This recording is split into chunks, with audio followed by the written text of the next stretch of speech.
মেদিনীপুরের দুঃখ কেলেঘাই কেন এত ভয়ঙ্কর?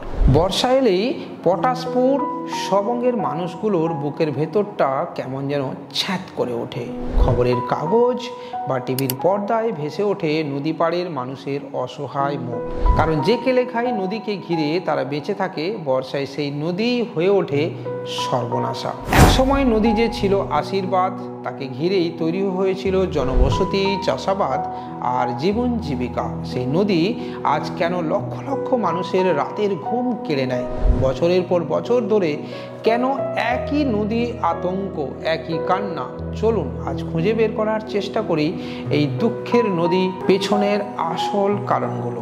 এই মুহূর্তেও ভারী বর্ষণ আর নিম্নচাপের জেরে কেলেঘাই ফুঁসছে। নদীর জল বিপদসীমার কাছাকাছি, আর পটাশপুর ডেবরা সড়কের মতো গুরুত্বপূর্ণ রাস্তা জলের তলায় ডুবে যাওয়ায় যোগাযোগ ব্যবস্থা প্রায় বিচ্ছিন্ন। নদী বাঁধের জায়গায় নতুন করে ধস নামায় পুরনো ভয় আবার ফিরে এসেছে। 2021 সালের স্মৃতি এখনও টাটকা, যখন তাল ছিটকিনিতে বাঁধ ভেঙে বিস্তীর্ণ এলাকা ভেসে গিয়েছিল। নদীর ধারের গ্রামগুলোতে মানুষ রাত জেগে পালা করে পাহারা দিচ্ছেন, একটাই চিন্তা, কখন জানি জলের তোড়ে সব ভেসে যায়। পটাশপুরের কোনো গ্রামের এক প্রবীণ মানুষ হয়তো আফসোস করে বলবেন, সেই 2021-এর বন্যা তো সব কেড়ে নিয়েছিল, ঘর ফসল সব শেষ। প্রশাসন তখন মাটির বস্তা ফেলে কোনো মতে বাঁধ সারিয়ে দিল, কিন্তু পাকা ব্যবস্থা আর হলো না। এখন আবার সেইখানেই ভাঙছে। প্রতি বছর এই এক চিন্তা মাথায় নিয়ে কি বাঁচা যায়? আজকের এই ভয়ঙ্কর কেলেঘাই কিন্তু সবসময় এমন ছিল না। ঝাড়গ্রাম জেলার কলসিভাঙ্গা গ্রাম থেকে এর উৎপত্তি। একটা সময় এই নদী ছিল আশীর্বাদ, সেচ আর মাছ ধরেই চলত মানুষের জীবন।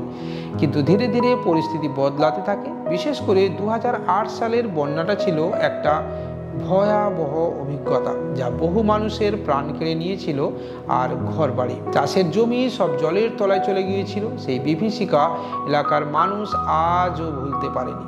বিশেষজ্ঞদের মতে কেলেঘাই নদীর গতিপথে একটা বড় সড় পরিবর্তন ঘটেছে। নদী বিশেষজ্ঞ কে রুদ্রের গবেষণা অনুযায়ী একটা মত প্রচলিত আছে যে কেলেঘাইয়ের আদি গতিপথ ছিল অন্য। সেটি পটাশপুরের আমগাছিয়া ও মংলামোড়োর মধ্য দিয়ে সোজা রসলপুর মোহনার কাছে সমুদ্রে মিশত।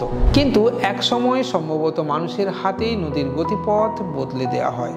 বর্তমান গতিপথটি কংসাবতী নদীর সঙ্গে মিলিত হয়ে হলদি নদী নামে সমুদ্রে মেশে। নদীর এই অস্বাভাবিক পরিবর্তনই হয়তো আজকের এই বিপর্যয়ের একটা বড় কারণ। যে নদী আগে সহজে সমুদ্রে জল পৌঁছে দিত, আজ সে নিজেই নিজের পথে বাধা। তাহলে প্রশ্ন হলো, কেন কেলেঘাই প্রতি বছর এমন বিধ্বংসী হয়ে ওঠে? এর পেছনে শুধু ভারী বৃষ্টি নয়, আরও বেশ কিছু কারণও রয়েছে।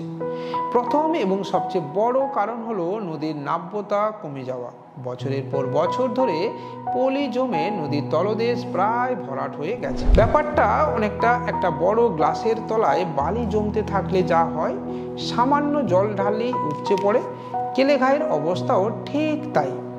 গভীরতা এতটাই কমেছে যে স্বাভাবিক বর্ষার জলও আর ধরে রাখতে পারছে না। দ্বিতীয় কারণটা হলো উপনদীর প্রভাব। কেলেঘাইয়ের প্রধান দুটি উপনদী হলো কপালেশ্বরী এবং চন্ডিয়া বা বাগুই খাল। বর্ষায় যখন এই নদীগুলো জলে ভরে যায়, তখন সেই বিপুল জলরাশি একসঙ্গে কেলেঘাইয়ের উপরে এসে পড়ে।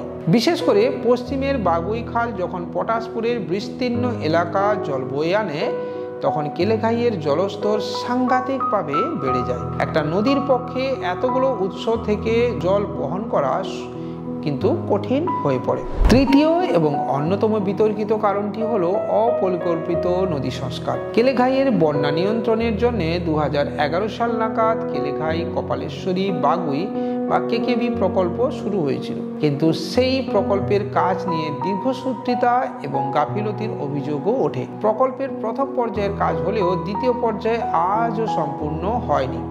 নদী সংস্কারের নামে যা করা হয়েছে তা নিয়েও প্রশ্ন তুলেছেন বিশেষজ্ঞরা। অনেক জায়গায় বাঁধ তৈরি হলেও তা যথেষ্ট মজবুত নয়। এছাড়া নদীর বুকে গজিয়ে ওঠা অবৈধ ইটভাটা আর মাছের ভেড়ি, যা স্বাভাবিক জলপ্রবাহকে বাধা দিচ্ছে। যা বন্যা পরিস্থিতিকে আরও জটিল করে তুলেছে। কেলেঘাইয়ের এই রুদ্ররূপের সবচেয়ে বড় শিকার পটাশপুর আর সবং আর তার আশেপাশের সাধারণ মানুষ। এই অঞ্চলের অর্থনীতি মূলত কৃষি নির্ভর, কিন্তু প্রতি বছর বন্যার জলে হাজার হাজার হেক্টর ধান, পাট, সবজি ক্ষেতে ডুবে যায়। চোখের সামনে সোনার ফসল নষ্ট হতে দেখা একজন কৃষকের কাছে মৃত্যুর সমান। যারা ধার দেনা করে চাষ করেন, ফসল নষ্ট হয়, তারা ঋণের বোঝায় ডুবে যান।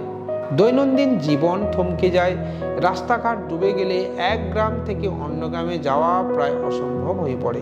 স্কুল কলেজ বন্ধ থাকে, ছেলে মেয়েদের পড়াশোনার ক্ষতি হয়। সবচেয়ে বড় সংকট দেখা দেয় পানীয় জল এবং স্বাস্থ্য নিয়ে। টিউবওয়েলের জলের তলায় চলে যাওয়ায় বিশুদ্ধ জলের অভাব দেখা দেয় এবং ডায়রিয়া, কলেরিয়ার মতো জলবাহিত রোগের প্রকোপ বেড়ে যায়। প্রতি বছর ত্রাণ শিবির খোলা হয়, কিন্তু এই মানুষগুলো ত্রাণ চান না, তারা চান এই সমস্যার একটা পাকাপোক্ত সমাধান। তাহলে এই চক্র থেকে বেরোনোর পথ কি? বিশেষজ্ঞরা কয়েকটি সমাধানের কথা বলেছেন। প্রথমত, কেলেঘাইয়ের নাব্যতা ফেরাতে পরিকল্পিতভাবে নদী গর্ভ থেকে পলি তোলার কাজ বা ড্রেজিং শুরু করতে হবে। এই কাজটা বৈজ্ঞানিক পদ্ধতিতে করতে হবে, যাতে নদীর স্বাভাবিক গভীরতা আবার ফিরে আসে।